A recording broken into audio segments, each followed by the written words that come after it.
मतलब क्या है, छोटे बच्चे पैदा होने वाले बच्चे से लेकर के और आपकी ज़मीन के अंदर जो जो संसाधन हैं और आपकी धरती पर जो भी चीज़ें मौजूद हैं उसके ऊपर अपना नियंत्रण। आज आपकी ज़मीन आपके पास है, उसके अंदर कुछ निकल आता है तो वो आपका है।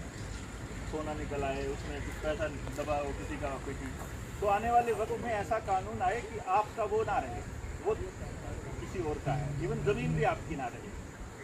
अब मान लीजिए आपके ऊपर कंट्रोल करना है, इंसान के ऊपर कंट्रोल करना है, तो उसके ऊपर कंट्रोल करने का एक सीधा सा तरीका है कि आप उसके खाने को कंट्रोल करें। भाई जैसे मदारी बंदर को नचाता है, या सर्कस का जो वो होता है, ट्रेनर होता है, जो वो सर्कस के जानवरों को ट्रेनिंग देने से पहले भूखा रखता है। वो भूखा रहेगा तो जैसे वो करेंगे वैसे करेगा, तो एक खट्टर पे शेर भी चढ़ के मतलब उसकी तरह काम करेगा। अब पहले क्या होता था, लोगों को लगता था कि पहले कुछ साइंटिस्ट ने बोला, कुछ लोगों ने बोला कि जो भी तेल कंट्रोल करता है वो देश कंट्रोल करता है। तेल हो गया, अरब कंट्रीज़ को बदनाम करके हो, चाहे वो क्या नाम, इराक के ऊपर सद्दाम हुसैन के ऊपर उसको बदनाम करके गया, तो वही खेल अब है कि इसको कैसे किया जाए। ये खेल शुरू होता है बहुत पहले से। मतलब आज आपको जो टीके लग रहे हैं, इस टीके के जो साइड इफ़ेक्ट हैं वो साइड इफ़ेक्ट इससे पहले पैदा कर दिए गए। यानी कि आज अगर आपको दिमाग में क्लॉटिंग होकर के आपको ब्रेन हैमरेज होता है या आपके हार्ट ब्लॉकेज होता है, तो आपको ये लगेगा कि तो पहले भी तो हो रहा था, इसमें नया क्या है भाई, हार्ट अटैक से पहले भी तो मर रहे थे। जो भी चीज़ें आपके अंदर डालनी है, अब कोरोना लाया जाएगा, किस तरह से आएगा, कौन कौन देश का राष्ट्राध्यक्ष क्या क्या कहेगा, क्या बयान होंगे, इसकी कमान दी जाएगी, फार्मा कंपनियां कब आपको वैक्सीन देंगी, दूसरी चीज़ें आपको कब देंगी, वो सारा का सारा ऑलरेडी प्लान स्ट्रेटजी 2019 में बन चुकी है। अक्टूबर 2019 में बाकायदा इसकी रिहर्सल हुई थी, जैसे अपन 26 जनवरी के लिए रिहर्सल करते हैं ऐसे।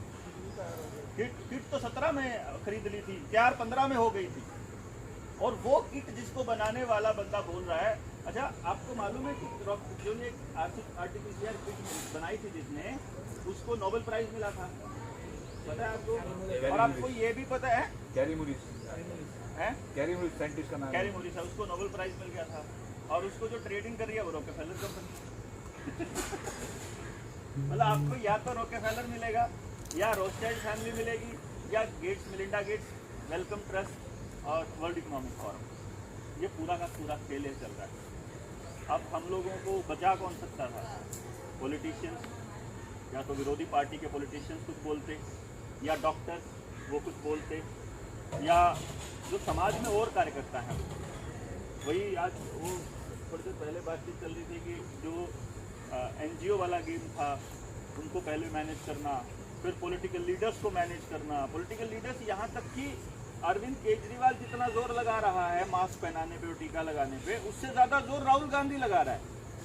प्रधानमंत्री नरेंद्र मोदी से ज़्यादा जोर लगा रहा है राहुल गांधी। एक टीके लगाओ, फटाफट टीके लगाओ। अब किसके सामने लगाने को बोल रहे हैं, किसको कह रहे हैं, ये नहीं आता है। उससे पहले फार्मा कंपनीज को अगर मैनेज करना है, भाई आपके जो डॉक्टर्स हैं, मेरे ख्याल से आप सबके किसी ना किसी जानकारी में कोई ना कोई डॉक्टर तो होएगा।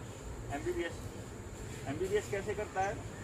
12वीं तक खूब रट्टे मारता है, 12वीं में फिर एक पेपर पास करता है, उसको एक सिलेबस पढ़ना होता है और वो MBBS करता है। फिर किसी अस्पताल में जाता है, तो वहाँ जाके वो क्या काम करता है? बेसिकली आप किसी भी डॉक्टर के पास जाएंगे तो डॉक्टर क्या काम करता है कि मेरे दर्द है, आप बोलोगे मेरे घुटने में दर्द है, सबसे पहले ये टेस्ट करवा के लेके आओ, आपका फोलिक एसिड तो नहीं बढ़ गया है, आपका कैल्शियम की तो नहीं कमी, किस किस चीज़ की, वो टेस्ट हो जाएंगे। फिर आप टेस्ट करवा के उसके पास आएंगे तो डॉक्टर आपको सबसे पहले क्या करेगा?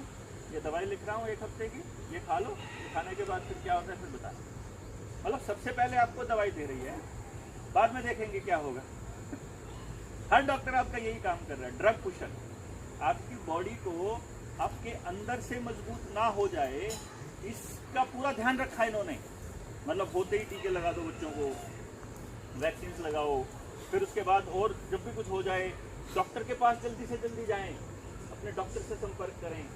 हर मतलब जब भी कोई किसी बीमारी के बारे में एडवर्टाइजमेंट आएगी तो नीचे आते ही किसी भी तरह की तकलीफ होती ही सबसे पहले डॉक्टर के पास जाएंगे। डॉक्टर जाते ही आपको ड्रग दे रहा है, मतलब वो दवाई दे रहा है। यानी कि पूरा का पूरा खेल ये चल रहा है कि किसी भी तरीके से हमारे देश के अंदर जो लोगों की नेचुरल इम्यूनिटी बची हुई है उसको खत्म कर दो, क्योंकि आपकी नेचुरल इम्यूनिटी खत्म हो जाएगी तो आप उनके ऊपर डिपेंडेंट हो जाओगे। फिर खाने का केस, आपको खाना भी इस तरह का दिया जा रहा है कि आपके अंदर वो डिजीज आए जिनकी वजह से आपकी शॉर्ट मौत हो। ब्लड प्रेशर है, चाहे शुगर है, चाहे हाइपरटेंशन है, चाहे आपका हार्ट अटैक हैं, दूसरी चीज़ें हैं, कैंसर है, वो सारा का सारा चीज़ से आ रहा है जो आपके पास बीज आ रहे हैं, जो आपके पास फसल आ रही है, जो खाना आ रहा है, जो किसान उगा रहा है। किसान को प्रमोट किया जा रहा है कि तुम ये वाले बीज बोओगे तो तुमको ज़्यादा कीमत मिलेगी। यानी कि तुम अगर लोगों के शरीर के अंदर जहर लेके जाने का खेल खेलोगे तो जो आदमी हरित क्रांति को बनाने वाला है, रोकेफेलर फाउंडेशन जो हरित क्रांति लाने वाली है, वही कंपनी रोकेफेलर कंपनी ही पेस्टिसाइड कंपनियां बनाती है, पेस्टिसाइड बनाती है। सेम कंपनी आपके बीज बना रही है, वही आपके पेस्टिसाइड बना रही है, और वही कंपनी दवाइयां बना रही है। सवाल ये देखो आप, पूरी दुनिया में बिग फार्मा जो है वो बिग फार्मा का मालिक यही रोकेफेलर फैमिली है, सारी की सारी। ये इधर चल रहा है। फिर होगा आपका इलेक्ट्रॉनिक का खेल, आपसे जुड़ा हुआ हर डेटा, आपके बच्चे कितने हैं, फैमिली में कितने लोग हैं, आमदनी कितनी है, ज़मीन कितनी है, मकान किसके नाम है, गाड़ी कितनी है, महीने का खर्चा कितना है, पैन के साथ, आधार कार्ड के साथ, UHID के साथ आपकी सारी की सारी चीज़ें लिंक्ड हैं। वो सारी की सारी लिंक कहाँ है? सर्वर पे। सर्वर किसके पास है? अमेरिका के पास। अमेरिका में कौन है? जो माइक्रोसॉफ्ट का मालिक है, यानी अपने से संबंधित आपकी इकोनॉमिक स्टेटस हो, आपका सोशल स्टेटस हो, आपका जैसा भी स्टेटस हो, उस सारी की सारी जानकारी बिल गेट्स के पास है। यानी आदमी कौन कौन कहाँ है इस वक्त आप यहाँ पे बैठे हुए हैं। अब करना है आपको कंट्रोल। भाई ज़मीन कंट्रोल हो गई। ज़मीन कैसे कंट्रोल हो गई? किसानों के लिए नए कानून आए, भूमि अधिग्रहण कानून के अंदर अमेंडमेंट हुआ। इससे पहले जितने भी हुए उनका एक ही मकसद है कि किसी तरह से किसान को बर्बाद किया जाए। आपने शायद नोटिस भी नहीं किया, सिर्फ किसान को नहीं, समाज के हर तबके को। 2016 में नवंबर में नोटबंदी आई थी और नया 2016 वित्तीय वर्ष जब शुरू हुआ था, अप्रैल 2016 में, आप में से कोई बैंक में है? अगर कोई नहीं है तो बैंक वालों से पूछना। अप्रैल 2016 के अंदर हर बैंक के कर्मचारियों को इतना प्रेशराइज किया गया था कि लोन बांटो, लोन बांटो, लोन बांटो, जितना लोन हो सकता है बांटो। यानी कि लोन बांट करके और नोटबंदी करनी है। मतलब आपको लोन बांट दिया, आपने किराए पे जमीन ले ली, दुकान खोल ली और कर लिया, और नोटबंदी से अर्थव्यवस्था को बिठा दिया। फिर GST आने से पहले ऐसे ही हुआ। फिर जो ये कोरोना 2020 के अंदर कोरोना के लिए लॉकडाउन लगाया, उससे पहले, साल खत्म होने से पहले, अक्टूबर में जब वो हो रही है अपने पास जो ट्रायल हो रहा है, जो आपका एक्सरसाइज 201 हो रही है, उस टाइम पे लोन बांटने का इतना प्रेशर था हर बैंक कर्मचारी के ऊपर कि सबको कर्जदार बना दो, सबको कर्जदार बना के और फिर लॉकडाउन लगा दिया। यानी कि आपकी जमीनें तो बिकेंगी, दुकान जिसने नई नई खोली है वो तो बर्बाद होगा। उधर से जमींदार को, अब जो खेती जो कर रहा है आदमी, उसके खेत पे किसान क्रेडिट कार्ड दे के लोन दे रखा है, उसकी लिमिट अब बढ़ा रहे हैं। आपके यहाँ भी बढ़ा रहे होंगे जरूर, कि बढ़ा लो, जितना मर्जी ले लो। मतलब आपका लोन बढ़ा रहे हैं और आमदन को खत्म कर रहे हैं। आपके खर्चे बढ़ा रहे हैं, आमदन खत्म कर रहे हैं। मैक्सिमम आप कर्जदार हो जाओ। बिजली के बिल भी इसी तरीके से बढ़ेंगे, आपके गाड़ियों के चालान इस तरह से कटेंगे, आप कोई गलत काम करोगे उसके फाइन इतने ज़्यादा लगेंगे, आपके ऊपर कोर्ट के भी फीस बढ़ जाएगी, आपके बच्चों की पढ़ाई भी महंगी हो जाएगी। मतलब आप इकोनॉमिक तरीके से, मतलब जो पैसा है वो ख़त्म, और ज़मीनों फिर बेचने के लिए आप हो जाओगे तैयार। भाई आपके पास ज़मीन नहीं बची तो अब खाना आपको कहाँ से मिलेगा? राशन, पहले खाना कैसे देते थे? पहले दुनिया को खाना दे रही थी FCI ने जिम्मेदारी ली हुई थी। कि अगर भारत को अकाल का सामना करना पड़ जाए, अगर भारत में 2 साल भी सूखा पड़ जाए, बाढ़ आ जाए, तो हमारी एफसीआई के पास इतना खाना रहता था कि कम से कम 2 साल जो है वो पूरे देश को खाना खिला सकती थी। जो 2,40,000 मीट्रिक टन जो साल के अंदर हमारी पैदावार होती थी, उस पैदावार से इन्होंने पहले तो खरीदना बंद किया एफसीआई ने। नंबर 2 पे फिर अब ये 85 करोड़ लोगों को 5-5 किलो अनाज दे के ये अब बांट दिया। जितना खराब अनाज था वो सारा बांट दिया। आपने देखा होगा पूरा सड़ा हुआ अनाज मतलब हम लोगों को मिला है। जो बचा हुआ अनाज में से जो अच्छा अनाज है वो इनके साइलोज में और इनके बड़े स्टोरेज में जा लिया। आज अपने देश के पास सिर्फ 100 यानी 240 लाख मीट्रिक टन होता था, आज सिर्फ 100 लाख मीट्रिक टन अनाज बचा हुआ है। यानी अगर आज अकाल पड़ता है या युद्ध आ जाए तो हम सिर्फ 6 महीने खा पाएंगे, 6-7 महीने, इससे ज़्यादा पूरा देश नहीं खा पाएगा। इधर से हार्ड टेक्नोलॉजी आ रही है, जो टेक्नोलॉजी आपके ज़मीनों के ऊपर जहाँ पे आपको ज़्यादा बारिश चाहिए वहाँ बारिश होने नहीं देंगे, जहाँ बारिश नहीं चाहिए, जैसे बाजरा होता है, हमारे पास कुछ ऐसी फसलें हैं जिनको बारिश कम चाहिए, जिनको पानी कम चाहिए, वहाँ आपको बारिश बहुत ज़्यादा आएगी। अभी जयपुर के अंदर ओले पड़े थे, हमारे राजस्थान में मतलब, ठीक है। यानी कि अब इधर से तो आपका हो गया ज़मीन कंट्रोल, उधर से आपका खाना कंट्रोल, इधर से आपके शरीर के ऊपर कंट्रोल। अब खेल आता है कि आपको कैसे कंट्रोल किया जाए। अब भारत में तो 135 करोड़ की पॉपुलेशन है, 135 करोड़ की पॉपुलेशन है। इतनी पॉपुलेशन को में से अगर 5% लोग भी अगर जाग जाते हैं, या मैं कहूँ 1% भी जाग जाते हैं, तो भी मतलब 1.3 करोड़ लोग बनते हैं।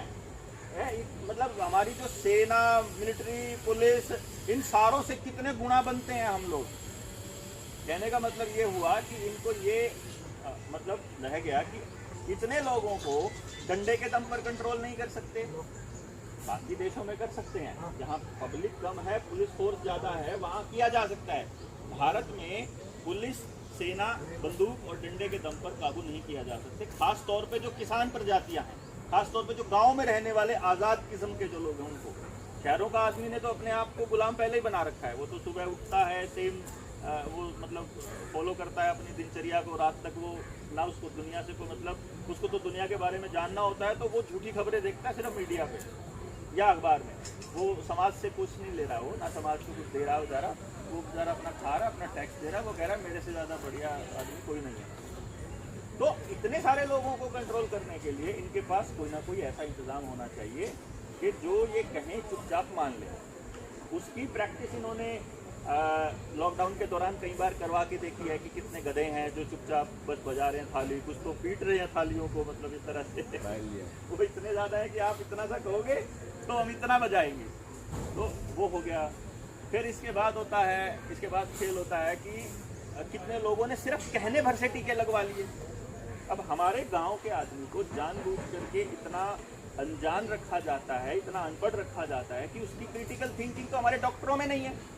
हमारी कोई रिसर्च ओरिजिनल नहीं डॉक्टरों के पास, हमारे किसी साइंटिस्ट के पास अपनी ओरिजिनल रिसर्च नहीं है, कुछ भी ओरिजिनल नहीं है अपने देश के अंदर। जो अमेरिका 20 साल बाद उसको रद्दी कर देता है वो हमारे को बेचना शुरू करता है 20 साल के बाद कम से कम। यानी जो आज हमारे को मिल रहा है वो पहले ट्रायल कर चुके हैं। जो आज हमारे को टीके से हमारे को साइड इफेक्ट हो रहे हैं वो पहले से ट्रायल ऑलरेडी हो चुका है कि कहाँ कहाँ क्या होगा। बच्चों को इसलिए नहीं लगवा रहे लोग क्योंकि पहले जब लगवाए थे तो बहुत से बच्चे जो वो मरे थे, उनको इसलिए बहुत से लोगों तो ट्रायल के लिए भी अपने बच्चे नहीं दिए थे, फिर है ना, वॉलंटियर नहीं तो बने थे।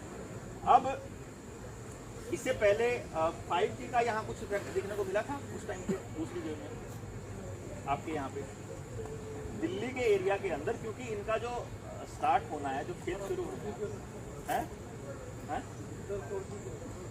नहीं 5G का ट्रायल हुआ, नासिक में बीच में ट्रायल हुआ था, कुछ दरमियान कुछ 10-12 लोग मरे थे और गला भी सूखता था। बहुत से लोगों का गला चक्कर आके गिर गए, चक्कर आके गिरे तो यहाँ तक कि बहुत से लोगों को सुसाइडल थॉट भी आते थे। रात को मेरा गला सूखता था। हाँ हाँ नहीं, नाइट कर्फ्यू जब कर रहे थे पूरी मुंबई में, हाँ। तो वो ये 5G ट्रायल था। 5G ट्रायल था वो। तब हम सबको बोलते थे कि अपना मोबाइल रात में बंद रखो, हाँ। क्योंकि लोगों को रात में मोबाइल की आदत होती थी। Yes yes. और यूपी में इसका असर काफी था, क्योंकि मेरे जितने भी काम करने वाले लेबर है यूपी के हैं। हाँ तो मैंने उनको ये तक बोला था, आप छत में सोना भी बंद कर दो, हाँ क्योंकि गर्मी के दिनों में 5G ट्रायल बहुत बड़ा था। हाँ और वो बोलते हैं अड़ोस पड़ोस में लोग मरे और कोई किसी को मिलने तक नहीं गया, हाँ। क्योंकि उनको लगा ये कोरोना है ये बीमारी की वजह से था। और कोई बीमारी तो नहीं। कोई, क्योंकि अगर जाओगे और उनसे बात करोगे तो बात खुलती जाएंगी और असलियत पता चलती जाएगी। तो इन लोगों ने बड़ा इंतजाम किया कि लोग एक दूसरे से मिले भी ना। जो रात में इनको ट्रांसपोर्ट करना है सामान, जो बड़ा बड़ा 5G का मटेरियल ट्रांसपोर्ट करना है, उसको देखने भी ना लोग घरों में घुसे रहे। नाइट कर्फ्यू का मतलब क्या था? लोग ये समझ रहे थे, लोग विरोध कर रहे थे ये सोचकर कि यार ये अच्छी पागल सरकार है कि शाम को कोरोना चला जाएगा, दिन में आ जाएगा। ये मतलब पागल है। वो एक्चुअली इतने ओवर स्मार्ट हैं कि वो उसके पीछे क्या कर रहे हैं वो आपको दिखाना नहीं चाह रहे हैं।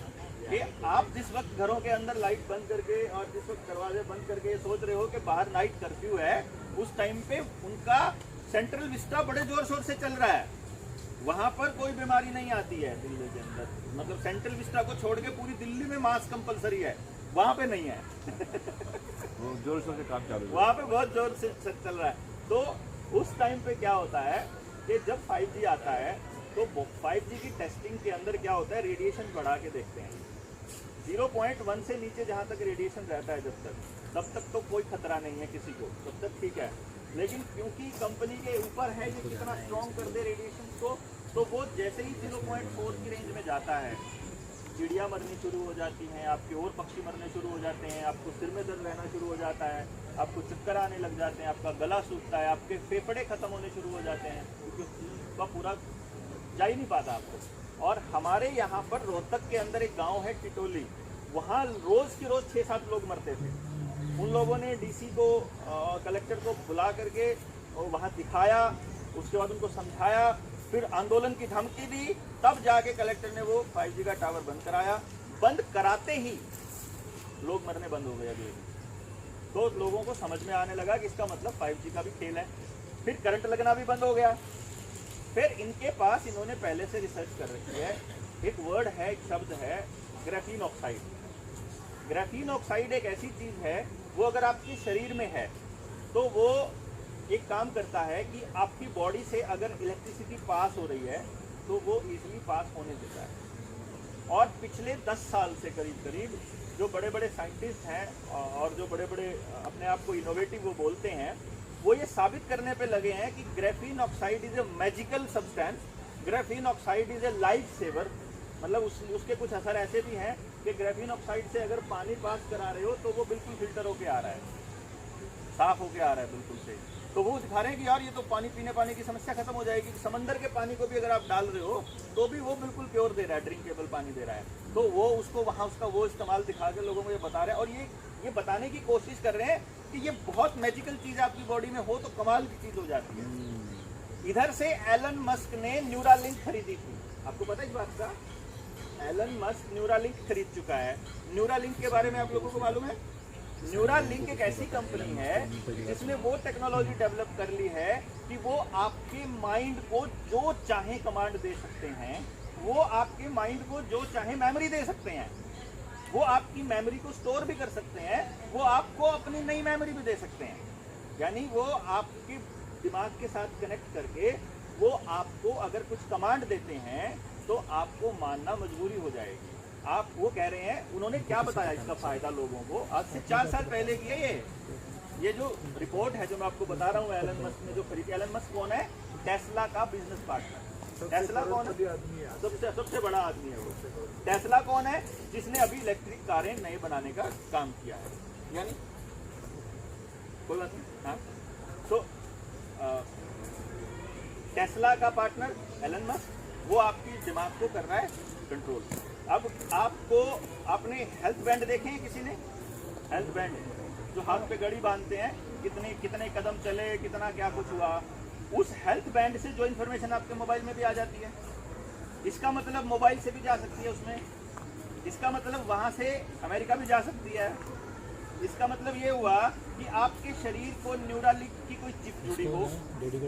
एक चिप आपको शायद माइक्रोचिप के बारे में अगर आपने नहीं सुना तो मैं आपको बताऊं, 4 साल पहले कंपनी ने अपने कर्मचारियों को लगाई थी वो चिप। यहाँ लगती है हल्की सी, पता भी नहीं चलता, आपको कभी फील भी नहीं होगी कि लगी हुई है। आपने कोई पेमेंट करनी है, आपने कुछ दिखाना है आपको, या आपको कोई कागज पेन कुछ लेके जाने की जरूरत नहीं, सिर्फ वो वहाँ टच कर दो।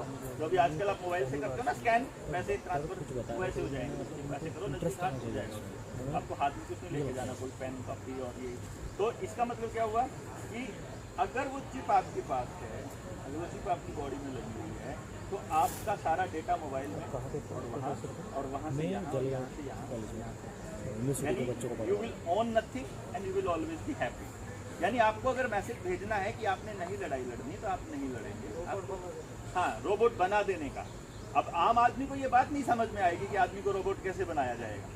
जो गांव का आदमी उसको कैसे समझाएं हम कि तुम्हें रोबोट बनाने की तैयारी चल रही है, तुम्हारी इंसानियत खतरे में है, तुम्हारे बच्चों की जिंदगियां खतरे में है, उससे हार्ट अटैक आ रहे हैं, क्लोटिंग हो रही है, उसके अंदर स्पाइक प्रोटीन है, mRNA है। mRNA क्या कह रहा है? mRNA आपकी बॉडी को बता रहा है कि तुम्हें स्पाइक प्रोटीन बनाने हैं।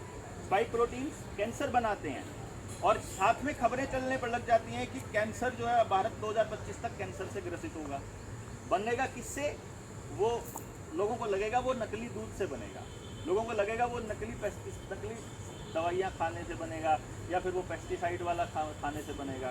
एक्चुअल बनेगा वो आपकी बॉडी के अंदर ही बन रहा है कि आपकी बॉडी स्पाइक प्रोटीन बनाएगी, आपको क्लोटिंग होगी।